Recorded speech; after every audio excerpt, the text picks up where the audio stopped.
Hello, നമസ്കാരം. ഇന്നലെ സന്തോഷ ദിവസാട്ടാ. ഇത് കണ്ട ചക്ക ചക്ക നമ്മുടെ നാട്ടിൽ നിന്ന് നമ്മുടെ ചങ്ക സുതി വന്നപ്പോ കൊണ്ടുവന്നതാ. ഒരു ചക്ക മുഴുവൻ കൊണ്ടുണ്ടാവും. ഞാനൊരു കഷ്ണം എടുത്തുള്ളൂ. അതിന് കഴിക്കാൻ പറ്റാത്ത നന്നാക്കാൻ നിൽക്കണ്ടേ.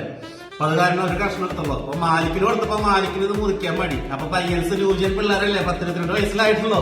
അപ്പൊ അത് കാരണം ഒന്ന് മുറിച്ചു കൊടുക്കാന്ന് വെച്ചിട്ട് ഇരുന്നതാ. പ്രവാസികൾക്ക് ഈ ചക്ക എന്നൊക്കെ പറഞ്ഞു കഴിഞ്ഞാൽ ഭയങ്കര ഇതുപോലത്തെ കഷ്ണം തുല്ലൂന്ന് വാങ്ങിക്കണമെന്നുണ്ടെങ്കിൽ 500-600 രൂപ കൊടുക്കണം. അപ്പൊ ഇത് വരിക്കച്ചക്കയാണ്. 2 ടൈപ്പാണ് നാട്ടിലുള്ളത്. നമ്മള് പഴച്ചക്കയുണ്ട്, വരിക്കച്ചക്കയുണ്ട്. അപ്പൊ ഇന്നലെ കൊണ്ടു വെച്ചതാ. അപ്പൊ ഇതൊന്നും മുറിച്ച് ആൾക്ക് കൊടുക്കാൻ വിചാരിച്ചു. പാവല്ലേ അല്ലേ. പിന്നെ നമ്മൾ പണ്ടൊക്കെ വീട്ടില് ചക്ക ഒരുപാടുണ്ടായിരുന്നു. ചെറുപ്പത്തിലൊക്കെ ചക്ക ഉണ്ടാകുമ്പോ അമ്മ അതുപോലെ മുറിച്ചിട്ട് അച്ഛനൊരു പ്ലേറ്റില് വെക്കും. ബാക്കി ഞങ്ങൾക്ക് എല്ലാവർക്കും കൂടി വലിയൊരു പ്ലേറ്റിൽ നിറച്ച് വെക്കും. അപ്പൊ അമ്മയൊക്കെ എന്താന്നുണ്ടെങ്കിൽ ഒരെണ്ണയ്ക്ക് എടുത്ത് കഴിക്കുള്ളൂ. ഞങ്ങൾക്കാണെങ്കിൽ ചക്ക എന്ന് പറഞ്ഞ ഭ്രാന്താ. അപ്പൊ ഞങ്ങള് കഴിച്ചോടെ അമ്മ വിചാരിക്കും. അമ്മ ഒരെണ്ണെടുത്ത് കഴിക്കുമ്പോ വിചാരിക്കും അമ്മ എന്താ കഴിക്കണില്ലേ എന്ന് ചോദിക്കുമ്പോ അമ്മ പറയും എനിക്ക് ചക്ക അത്രയ്ക്ക് ഇഷ്ടമൊന്നുമില്ല, ഞാൻ നേരത്തെ കഴിച്ചു എന്നൊക്കെ പറഞ്ഞിട്ട്. കഴിച്ചിട്ടൊന്നുമല്ല, നമ്മള് കഴിച്ചോട്ടെന്ന് വെച്ചിട്ട് മാറ്റി വയ്ക്കുന്നതാ. അമ്മമാരൊക്കെ അങ്ങനെ തന്നെയല്ലേ. ഒരു മീൻ വറുത്ത് കഴിഞ്ഞിട്ടുണ്ടെങ്കിൽ പോലും ചിലപ്പോ മീന്റെ തല മാത്രമാവും അമ്മ കഴിക്കുക. ബാക്കിയുള്ളൊക്കെ നമുക്ക് എടുത്ത് വയ്ക്കും. അതാണ് അമ്മമാര്. കഴിക്കൽ കഴിഞ്ഞാൽ അമ്മ പറയും എനിക്ക് തല ഇഷ്ടം, കഷ്ണം ഇഷ്ടമല്ല എന്ന് പറയും. എന്നാൽ ഇന്നത്തെ ന്യൂജൻ അമ്മമാരൊന്നും അങ്ങനെയല്ല കേട്ടാ. എല്ലാവരും അല്ല. ഇത് നമുക്ക് രീതി കാണാനല്ലോ പാലിക്കണ അത്രയുള്ള കാര്യം. ഈ സാധനം ഉണ്ടല്ല, ഇവരൊക്കെ ഇത് കണ്ടിട്ടുണ്ടോന്ന് ആർക്കറിയാം. ഇത് പച്ചക്കുള്ള ചക്കയുടെ നമ്മള് വറുത്ത് കഴിക്കും. ഈ ചക്ക വറുക്കണ നല്ല ടേസ്റ്റ് ഇല്ല. ഇത് വരിക്കച്ചക്കയുടെ ചവള കണക്കിന് തുടുത്തൊടുത്തൊരു കല്യാണി കേട്ടിട്ട് ഞാനിതിന് പറിച്ചിടാം. ഇത് കഴിച്ചോട്ടാ. മോർണിംഗ് കഴിക്കില്ല. ഇതിനൊക്കെ ആരും ചെയ്യാ. ഞാൻ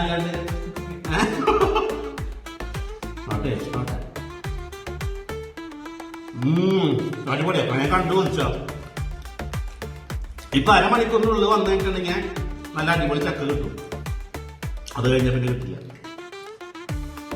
അപ്പൊ ഞാൻ പറഞ്ഞു വന്നത് വേറെ ഒന്നുമില്ല. ഇപ്പൊക്കെ ആൾക്കാർക്ക് എന്ന് പറഞ്ഞാൽ ചക്ക നന്നാക്കാൻ മടി. ഒക്കെ നന്നാക്കി എല്ലാ ചക്ക മുളഞ്ഞതിനും എല്ലാം കളഞ്ഞ് കൊടുത്തു കഴിഞ്ഞിട്ടുണ്ടെങ്കിൽ പിന്നെ ഇഷ്ടംപോലെ ആൾക്കാരുണ്ടോ. ഇപ്പോഴത്തെ പെണ്ണുങ്ങൾക്കൊക്കെ ഞാൻ ആരോടും പറയണ്ടേട്ടാ. ഇപ്പോഴത്തെ പെണ്ണുങ്ങൾക്കൊക്കെ ഇത് നന്നാക്കാനൊക്കെ ഭയങ്കര മടിയാ. അവര് ചക്ക ചിരിഞ്ഞു പോയാലും കുഴപ്പമില്ലെന്ന് വിചാരിക്കുള്ളൂ. എല്ലാവരും ഇല്ല കേട്ടാ. കുറെ ആൾക്കാർ, നല്ലൊരു 60% അങ്ങനെ തന്നെയാണ്. അപ്പൊ നിങ്ങൾക്ക് തന്നില്ലാന്ന് വേണ്ട, അത് ഒരെണ്ണം കഴിച്ചോ. കഴിച്ചതാ കഴിക്കും. പിന്നെ തന്നെ കുറിച്ച് ആർക്കും ഞാൻ ഒരെണ്ണം കഴിക്കുള്ളൂ.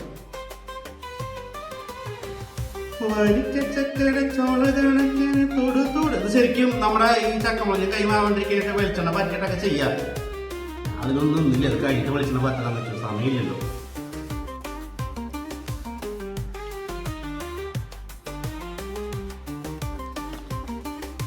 ചക്ക കൂടുതലുണ്ടെങ്കിൽ നമുക്ക് ചക്കട, അമ്മ പണ്ട് ചക്കട ഉണ്ടാക്കി തരും. അതുപോലെ ഇപ്പോഴും അമ്മ ചക്ക കഴിക്കുമ്പോ പറയും ഇതാ ഇതെന്താ സംഭവം എന്നറിയോ. ചക്കക്കുരു ഗ്യാസ് കുറവുള്ളവർക്കൊക്കെ വളരെ നല്ല സാധനമാണ്.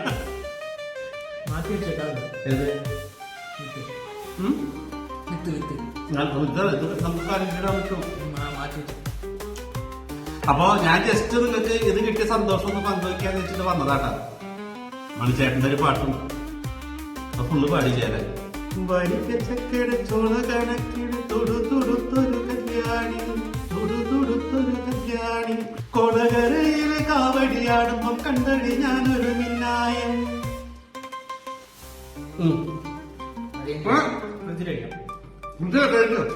കേടോ ഫ്രിഡ്ജിൽ വെച്ച് കഴിഞ്ഞാൽ നാല് കുട്ടിക്ക് പോകണ്ടെന്ന് ഇല്ല. ചക്കയ്ക്ക് കുഴപ്പമൊന്നുമില്ല. ചക്ക വരിക്കച്ചക്ക സൂപ്പർ. പഴച്ചക്ക ഇങ്ങനെ വലിച്ചു കുടിക്കാൻ പറ്റുന്ന ടൈപ്പ് പഴച്ചക്കാട്ടാ. വീട്ടില് വരിക്കച്ചക്കയും പഴച്ചക്കൊക്കെ ഉണ്ടായിരുന്നു. വീട് പണിയുടെ സമയം കഴിഞ്ഞപ്പോ അതൊക്കെ വെട്ടിട്ട് വരും. അപ്പൊ നമ്മുടെ സംഭവം കാലിയായിട്ട് കിട്ടാ. പഴച്ചക്ക വേണമെന്ന് ആഗ്രഹമുള്ളവർ ഇപ്പൊ ഇത് കണ്ടിട്ട് കൊതിയായിട്ട് ഇവിടെയുള്ള പ്രവാസികളുണ്ടെന്നുണ്ടെങ്കിൽ ഇതൊരു ഇപ്പൊ അവൈലബിൾ ആയിട്ട് പോയി വാങ്ങിച്ചു കഴിച്ചിട്ടാ. അതിൽ കുറെ ഉണ്ടായിരുന്നു പീസ്. ഞാനിപ്പോ ഫ്രണ്ടിന് കൊടുത്തയച്ചു കഴിക്കാൻ നശിപ്പിച്ച് കളയണ്ടെന്ന് വെച്ചിട്ട്. ഇത് കൂടി കഴിച്ചാ എനിക്ക് കഴിക്കാൻ പറ്റില്ല, ഷുഗറാ. പണ്ട് ചക്കക്കുരു വറുത്ത് കഴിക്കും, ചുട്ട് കഴിക്കും, ചക്കക്കുരു കറി വെച്ച് കഴിക്കും, ഉപ്പേരി വെച്ച് കഴിക്കും, എന്തൊക്കെ ഇതുകളായിരുന്നല്ലേ. അപ്പൊ ശരി എന്നാ, ഓക്കെ, കാണണ്ട. ഈ സന്തോഷം ഒന്ന് ഷെയർ ചെയ്യാൻ വിചാരിച്ചു, അത്രേ ഉള്ളൂട്ടാ. Okay bye.